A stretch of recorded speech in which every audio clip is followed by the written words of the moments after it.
el virus de la fiebre amarilla, el virus del dengue. Okay. Es un herpesvirus de tipo RN esférico con 6 genotipos.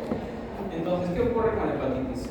La hepatitis C pues, es una infección, como ya lo he mencionado, que uno lo puede adquirir de diferentes formas. Generalmente es a través de contacto de tipo parenteral, a través de contacto con sangre contaminada. La diferencia entre el tipo de contagio de hepatitis B y hepatitis C es con respecto al contagio. Hepatitis B, ¿cómo se contagia? La B es más de forma sanguínea, creo, y la C es más sexual o Al revés. El tipo B es más fluidos que sangre y el tipo C es más sangre que fluido. Por ese mismo motivo, si yo beso en la boca a una persona que tiene hepatitis C, no me voy a contagiar. Pero si beso en la boca a una persona que tiene hepatitis B, sí me voy a contagiar. Entonces, las personas que tienen hepatitis C pueden tener dos cursos. Puede llegar a infección crónica entre el 60 y 85%, pero entre un 15 al 40% puede resolver. Es decir, que a una persona yo le hago un examen para ver anticuerpos para hepatitis C y puede salir que tiene anticuerpos positivos, pero le hago una carga viral y su carga viral es indetectable. ¿Qué significa? Ha tenido contacto con el virus y su cuerpo lo ha contenido y se ha eliminado. Pero eso es en el 15 al 40%. La gran mayoría terminan con infección crónica. Esa infección crónica también puede cursar con normalización de las transaminasas. Generalmente las personas que cursan con infección por hepatitis C van asintomáticas. Puede haber elevación de transaminasas, quizás un poquito de molestias, muy poco porcentaje hacia un cuadro agudo. Generalmente la mayoría o más del 80% son asintomáticos. De este porcentaje, muchos logran normalizar el valor de las transaminasas y otros llegan a un cuadro de hepatitis crónica. En esta hepatitis crónica, un 20 a 30% llegan a cirrosis y de estos pueden fallecer por la cirrosis o un 1.4% desarrolla la patología. ¿No? Ahora bien, que al final el patrocinado también se fallece. ¿Cuánto tiempo pasa? Pasan bastantes. ¿No? Para que una persona desarrolle el cuadro de hepatitis crónica pasan en promedio 15 a 20 años desde el diagnóstico. Lo bueno de hepatitis C tiene tratamiento. Lo malo, no hay vacuna para hepatitis C aún. ¿No? Está listo. Y muy rara vez una persona que ya está con normalización de las transaminasas desarrolla cirrosis. Entonces puede haber a nivel renal múltiples complicaciones como microglobulinemia, microglobulonefritis, micropatía membranosa, pericarditis, etc. Bueno, eso no es un tema de conversación y nos vamos hasta acá. Entonces, existen muchos genotipos y subgenotipos. Genotipo del 1 al 6 y hay 1A, 1B, 2, 3, 4, 5 y 6. Antes de que existan los medicamentos antirretrovirales, se utilizaba interferón como parte del tratamiento. Interferón con múltiples efectos secundarios. Posteriormente aparecieron los tratamientos antivirales y esos tratamientos antivirales eran dependiendo del tipo de genotipo. Había que hacer primero, aparte del diagnóstico de hepatitis C, determinar el genotipo que tenía y dependiendo del genotipo se establecía el tipo de tratamiento. Y esto también dependía también de la función renal al momento del tratamiento. Se usaba gasoprevir, el Vasvir, Cricaprevir, Pimetasvir, Sofosbuvir, Veripasvir o Cineprevir.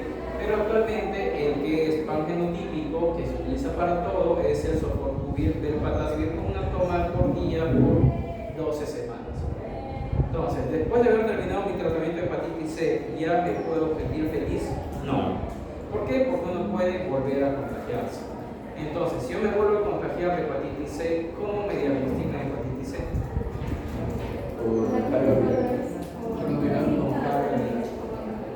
Recordemos que puede ser asintomático. Entonces, una persona que ya tenía hepatitis C, en los controles se tiene que controlar con cargas virales. ¿Por qué? Porque los anticuerpos se van a mantener siempre. ¿No? Toda vez de que las pruebas de anticuerpos solamente no mencionan, bueno, son pruebas cualitativas, no son pruebas cuantitativas,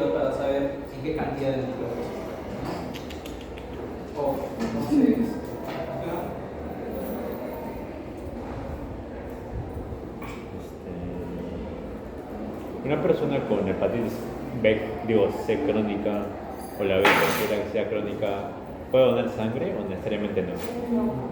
O sea, si te infectas con hepatitis una vez, ya nunca más puedes. No, ¿por qué? Porque las pruebas para, claro, se descarte. Para las pruebas de tamizaje que detectan anticuerpos. Entonces, te salgan anticuerpos, tengas o no tengas, no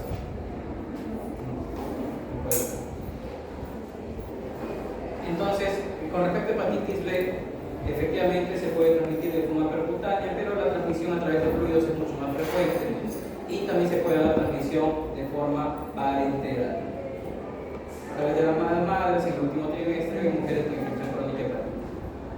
Entonces, existe una gran variabilidad genética, por lo cual hay una gran cantidad de marcadores para hepatitis B. Ya lo mencionaron, la combinabilidad es un virus DNA, a diferencia del virus RNA de hepatitis C. Tiene un núcleo, una polimerasa y un antígeno de superficie, que es lo que nosotros evaluamos. Un pre-S1, pre-S2 antígenos de superficie, que son glicoproteínas que envuelven al virus. Y también hay un antígeno del core viral, ¿no? Que es el core que proviene de la cápside que también llevamos.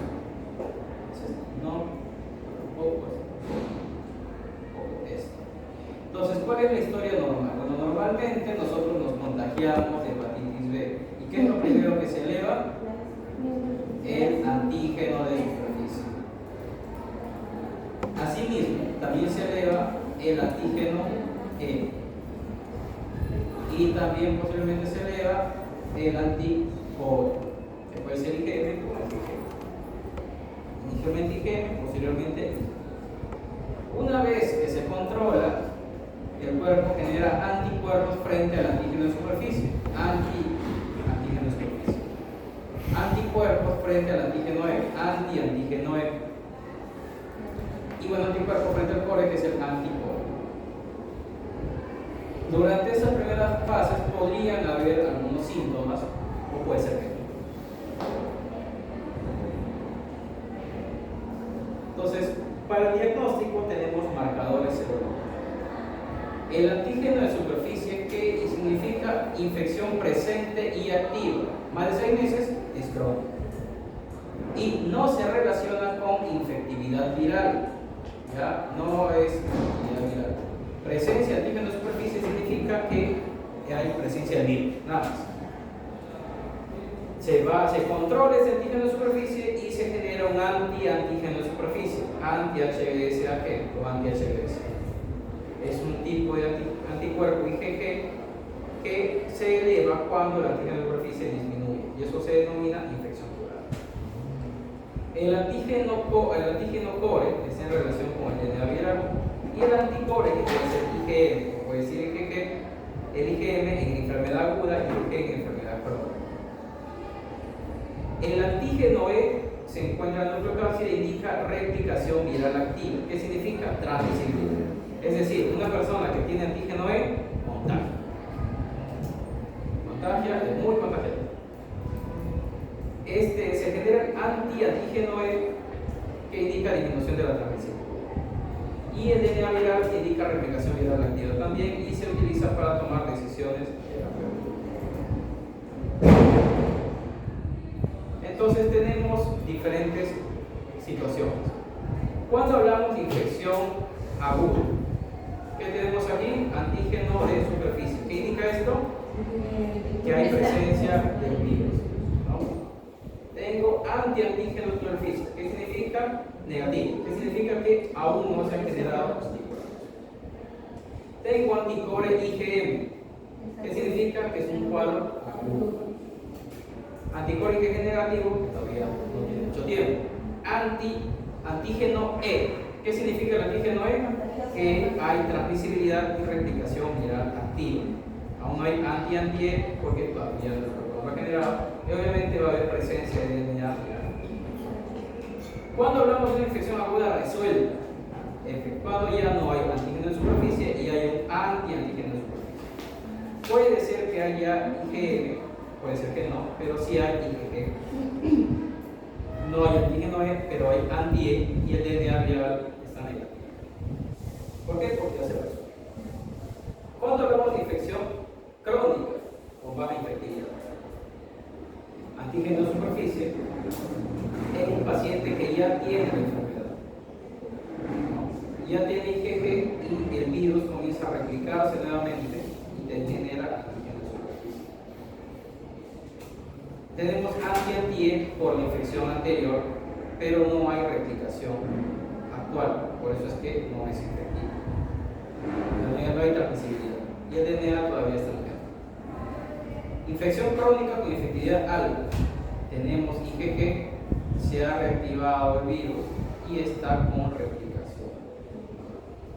Y obviamente, como hay replicación, va a haber DNA. ¿Qué es inmunidad natural? Una persona que ha tenido infección, que se evidencia por un anticuerpo IgG, pero que no tiene presencia del virus, porque el cuerpo lo controlado, obviamente solamente queda la presencia de anticuerpos que hemos generado frente a este antígeno previamente. Y en inmunidad por vacunación, todo negativo, pero el antígeno de superficie positivo. Entonces, me hacen un antígeno de superficie y me sale en 500. ¿Qué significa eso?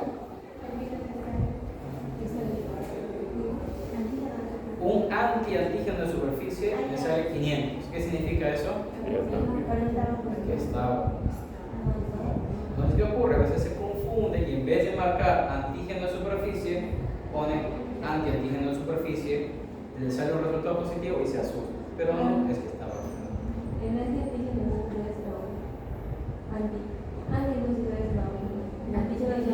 A ver, vamos viendo acá. ¿Por qué decimos inmunidad por vacunación? ¿Qué me indicaría aquí que ya ha tenido la infección antes? El core IgG. ¿Y cómo es el core IgG? Negativo. Entonces nunca se ha infectado. ¿Cómo? ¿Por qué tiene anticuerpos? Por la vacuna. La vacuna ya ha metido anticuerpos. Entonces, en una infección aguda activa, ¿qué vamos a tener? Presencia de hipertransaminasemia, antígeno E y antígeno de superficie positivo y anticore IgM positivo. En una infección aguda en resolución, las transaminasas pueden estar en disminución, el antígeno de superficie, el antígeno E negativo y el anticore IgG y el antígeno de superficie positivo y el antígeno de superficie positivo. Y una infección crónica podría haber elevación de transaminasas por esta presencia viral nuevamente. El IgM va a estar negativo porque es infección crónica. El IgG sí va a estar positivo por infección pasada. Podemos tener antígeno de superficie más antígeno de superficie. Este antígeno de superficie de la infección pasada más este antígeno de superficie de la realización actual. Y presencia de anti-E y antígeno E que nos indica infectividad. Entonces, en lo que respecta al tratamiento, antes se utilizaba interferón como parte del tratamiento, pero actualmente el tratamiento va a depender de algunas cosas.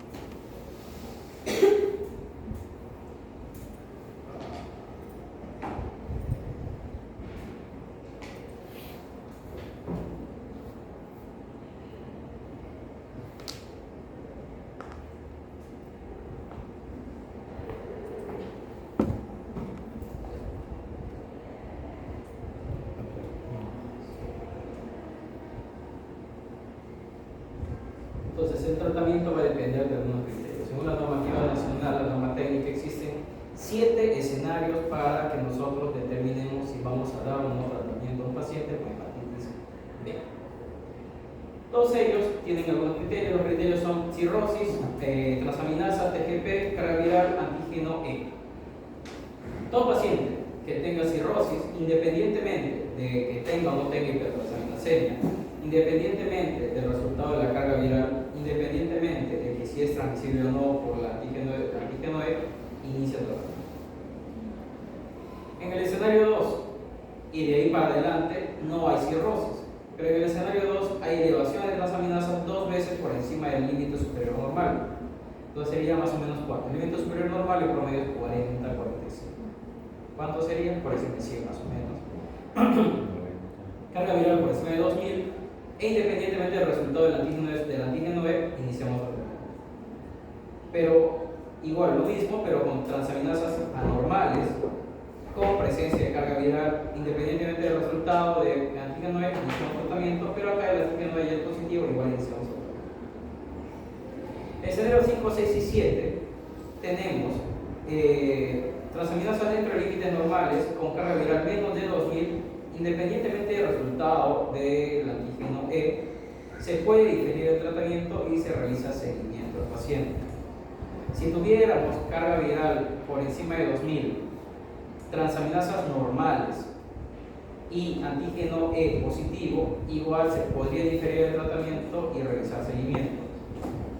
Igual, transaminasas normales, carga viral positiva y antígeno E negativo, se podría diferir el tratamiento y realizar seguimiento. ¿En quiénes se puede iniciar el tratamiento? Si existe riesgo de hepatocarcinoma, antecedentes de carcinoma hepatocelular, cirrosis, hepatitis fulminante, recurrencia de hepatitis B, manifestaciones extrahepáticas o cualquiera de estas condiciones previas, ¿no? Obviamente que ahí tendríamos que valorar si es que damos un nuevo tratamiento o si la persona tendría que acudir de forma constante para ver.